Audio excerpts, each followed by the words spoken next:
Realme C61। আর এই ফোনটি 6GB RAM 128GB রমের price রাখা হয়েছে 14,999 টাকা বা 15,000 টাকা। আর 15,000 টাকা বাজেট সেগমেন্টে এই ফোনটি আপনারা ভুলেও কিনবেন না। এই কথাটি বলার বিশেষ কিছু কারণ রয়েছে, পুরো ভিডিওটি দেখলে তা বুঝতে পারবেন। প্রথমে যদি এই ফোনটির ডিজাইন এবং বিল্ড কোয়ালিটি নিয়ে কথা বলি, তাহলে এই ফোনটির ডিজাইন অনেকটাই আইফোনের মতো, যা এখন আমরা অনেকগুলো ব্র্যান্ডে দেখতে পাচ্ছি। আর রিয়েলমি C53 ওই ফোনটিতেও কিন্তু সেম ডিজাইন ছিল। তবে এই ফোনটির ভালো দিক হচ্ছে এই ফোনেতে আছে IP54 dust and splash resistant, অর্থাৎ এই ফোনটিতে হালকা পানির ছেটা ফোটা এবং ধুলো ময়লা ঢুকছে না। আর ফোনটা কিন্তু যথেষ্ট মজবুত। ফোনটির থিকনেস করা হয়েছে 7.8 মিলিমিটার এবং ওজন করা হয়েছে 188 গ্রাম। আর এছাড়াও এই ফোনটিতে সব ধরনের পোর্টস অ্যান্ড বাটনও পেয়ে যাচ্ছেন, যেমন 3.5 millimetre headphone jack, type C slot ইত্যাদি। আর এছাড়াও থাকছে সাইড মাউন্টেন ফিঙ্গারপ্রিন্ট সেন্সর, যা মোটামুটি ফাস্ট এবং অ্যাকুরেট। আর ফোনটিতে আপনারা দুইটি সিম কার্ডের পাশাপাশি একটি মাইক্রোএসডি কার্ড ব্যবহারের সুযোগ পাচ্ছেন। তবে আমার কাছে মনে হয়েছে এই ফোনটির ডিজাইন একটু অন্যরকম হলে বেটার হতো। তবে আপনাদের অনেকের কাছে আবার এই ফোনটির ডিজাইন ভালো লাগবে, যেহেতু আইফোনের মতো ডিজাইন। সো আপনাদের কাছে এই ফোনটির ডিজাইন আসলে কেমন লেগেছে কমেন্ট করে আপনাদের মূল্যবান মতামত অবশ্যই জানাবেন। ফোনটির ডিসপ্লে নিয়ে কথা বলতে গেলে এই ফোনে থাকছে 6.74 ইঞ্চির একটি IPS LCD প্যানেল, যা শুধুমাত্র HD+-এর একটি ডিসপ্লে, যার রেজুলেশন হিসেবে থাকছে 720x1600 পিক্সেল। আর 15,000 টাকা বাজেট সেগমেন্টে HD+-এর ডিসপ্লে, এই বিষয়টা মেনে নিতে অবশ্যই কষ্ট হচ্ছে। এখানে অ্যাটলিস্ট ফুল HD+-এর ডিসপ্লে দেওয়া প্রয়োজন ছিল, এই বিষয়টি আপনারা মাথায় রাখবেন। আর আপনারা যদি এরকম প্রাইস পয়েন্টে রিয়েলমির ফোনের সাথে যদি ফোনটির কম্পেয়ার করেন, সেক্ষেত্রে এরকম বাজেটে রিয়েলমি C53 ওই ফোনটিও কিন্তু পাওয়া যাচ্ছে, যেখানে আপনারা ফুল HD+-এর ডিসপ্লেও পাচ্ছেন, আবার 90 হার্টজের রিফ্রেশ রেটও পাচ্ছেন। সো আমার মনে হয় ডিসপ্লের দিক থেকে রিয়েলমি C53 ওই ফোনটি এগিয়ে থাকবে।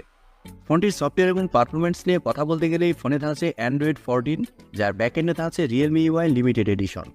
আর ফোনটিতে চিপসেট হিসেবে থাকছে UniSoC Tiger T612 চিপসেট, যা 12 ন্যানোমিটার আর্কিটেকচারে তৈরি করা। এই ফোনে যদি মিডিয়াটেক হিলিও G সিরিজের চিপসেট ব্যবহার করা হতো, যাই হোক। ফোনটিতে জিপিইউ হিসেবে থাকছে Mali G57। আর ফোনটির আনথিত স্কোরও কিন্তু 2.5 লাখেরও উপরে। ইউনিসফট টাইগার T612 এই চিপসেটটি থাকার কারণে এন্ট্রি লেভেলের গেমসগুলো এই ফোনটিতে আপনারা মোটামুটি ভালোভাবে প্লে করতে পারবেন। যেমন ফ্রি ফায়ারের মতো গেমসগুলো এই ফোনটিতে আপনারা ভালোভাবে খেলতে পারবেন। তবে পাবজির মতো গেমস খেলতে গেলে ল্যাগ বা ফ্রেম ড্রপ 100% ফিল করবে।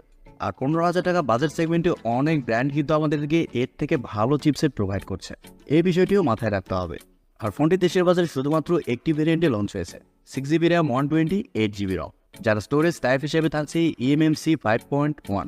ফোনটির ক্যামেরা সিস্টেম নিয়ে কথা বলতে গেলে ফোনটির ব্যাক সাইডে থাকছে দুইটি ক্যামেরা, যার মেইন সেন্সর হিসেবে থাকছে 50 মেগাপিক্সেলের একটি ওয়াইড সেন্সর, যা f1.8 অ্যাপারচার, এবং সেকেন্ডে থাকছে 0.08 মেগাপিক্সেলের এক্সিলারি সেন্সর। আর ব্যাক ক্যামেরার ফিচার হিসেবে থাকছে LED ফ্ল্যাশ, HDR প্যানোরামা। আর ব্যাক ক্যামেরাতে আপনারা সর্বোচ্চ 1080p-তে 30 fps শ্যুট করতে পারছেন। আর ফোনটিতে সেলফি ক্যামেরা হিসেবে থাকছে 5 মেগাপিক্সেলের সেলফি ক্যামেরা, যা আমার কাছে একটু খারাপ লেগেছে। এই ফোনে যদি 8 মেগাপিক্সেলের সেলফি ক্যামেরা ব্যবহার করা হতো তাহলে একটু বেটার হতো, যেমনটা রিয়েলমি C53 ওই ফোনে ছিল। এই ফোনে আরও থাকছে ওয়াইফাই, ব্লুটুথ, GPS এর মতো আরও অনেক ফিচার। ফোনটির ব্যাটারি এবং চার্জার নিয়ে কথা বলতে গেলে এই ফোনে থাকছে 5000 mAh একটি ব্যাটারি, সাথে থাকছে 15 ওয়াটের একটি চার্জার। আর আপনি যদি নর্মাল ইউজার হন, সেক্ষেত্রে এই ফোনটা আপনাকে 1.5 দিনের মতো ব্যাটারি ব্যাকআপ দিবে। সো দর্শক বন্ধুরা, আশা করি আপনারা বুঝতে পেরেছেন যে 15,000 টাকা বাজেট সেগমেন্টে এই ফোনটি আপনাদেরকে কিনতে কেন নিষেধ করেছে। আপনারা যদি এরকম প্রাইস পয়েন্টে ফোন নিতে চান এবং রিয়েলমির অফিসিয়াল ফোন নিতে চান, সেক্ষেত্রে আপনারা রিয়েলমি C53 ওই ফোনটির দিকে যেতে পারেন। ডিজাইনটা মোটামুটি সিমিলার, তবে ওখানে ফুল HD+-এর ডিসপ্লে থাকছে, তবে আবার সেম চিপসেট থাকছে এবং ক্যামেরা কোয়ালিটিও এর থেকে একটু ভালোই পাবেন। আরেকটি গুরুত্বপূর্ণ বিষয় হচ্ছে রিয়েলমি C53 ওই ফোনে আপনারা রিয়েলমি UI নর্মাল এডিশন পাচ্ছেন, আর C61-এ আপনারা রিয়েলমি UI লিমিটেড এডিশন পাচ্ছেন। এইখানে অনেক বেশি পার্থক্য।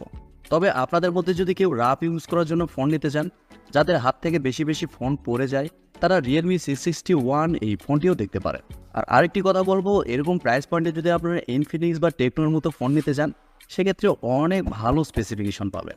সো আপনারা ওইগুলো ফোনও দেখতে পারেন। তো সবাই অনেক অনেক ভালো থাকবেন, সুস্থ থাকবেন, খোদা হাফেজ।